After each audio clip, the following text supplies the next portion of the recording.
Further clarity ये है कि गद्दारी का जुमरा है। तो गद्दारी का जुमरा तो आपको पता है ना फिर क्या होता है कि अफगानिस्तान और हिंदुस्तान में अब जाएं वो और अपनी सियासत करें। जब तक वो मेरा सियासी बाप था तब तक वो मुल्क का वजीर आजम था।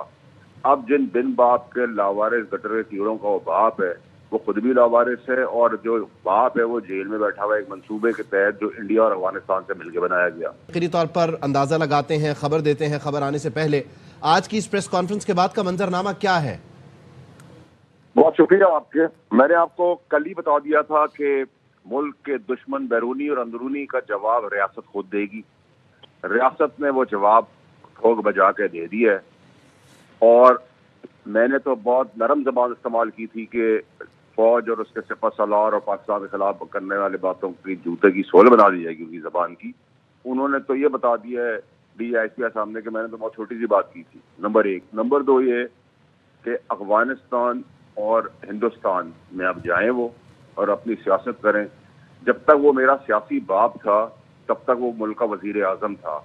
अब जिन बिन बाप के लावारिस गटर कीड़ों का वो बाप है, वो खुद भी लावारिस है और जो बाप है वो जेल में बैठा हुआ है एक मंसूबे के तहत जो इंडिया और अफगानिस्तान से मिलकर बनाया गया। तीसरी और मोस्ट इम्पॉर्टेंट चीज ये कि बड़े खोले अल्फाज में, क्योंकि अंग्रेजी DGISP साहब की बड़ी जबरदस्त है तो शायद अभाम ना रहे तो मैं खुल के बता देता हूँ आपको कि डंडा, लित्तर और छित्तर पाकिस्तान के दुश्मन, पाकिस्तान की अफवाज के दुश्मन, पाकिस्तान के सिपह सलार के दुश्मनों के लिए खोल दिए स्ट्रेट। जो बातें मैंने आपको बताई है कि सड़क पर मुल्क के दुश्मनों को पट्टा डाला जाएगा, वो भी आपको सामने आ गया।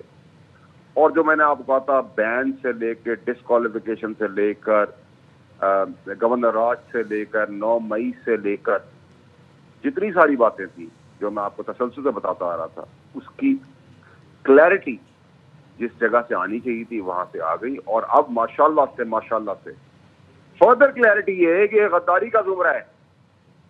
तो गद्दारी का जुमरा तो आपको पता है ना फिर क्या होता है।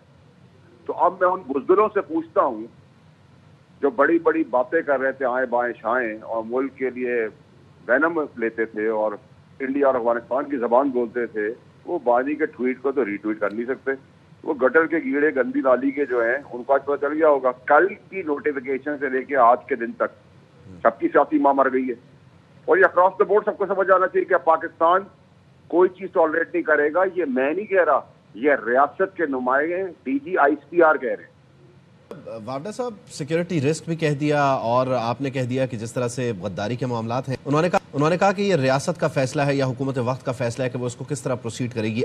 मैं बार बार कह रहा हूँ कि खबर आने से पहले खबर देते हैं, इसकी कोई टाइमलाइन ड्रॉ कर सकते हैं अब कि क्या होगा? गवर्नर राज लग रहा है, पार्टी पर पाबंदी लग रही है, फिर गवर्नर राज लग रहा है, तमाम असम्बलियों से नाअहलियां हो रही हैं, होगा क्या? किस तरह से होता हुआ नजर आ रही है? जो पहले का वो भी ठीक था, जॉब का वो भी ठीक है, जो आगे भी कहूंगा वो भी ठीक है, लेकिन पीर से आने वाले पीर से निकल इतवार पीर से पाकिस्तान की तरक्की गामजन और उसका सूरज आसमान की तरफ बुलंद होगा और दुश्मनों का मुंह काला होगा और बाजार में पट्टे कम पड़ गए हैं, उनका ऑर्डर दिया जा रहा है।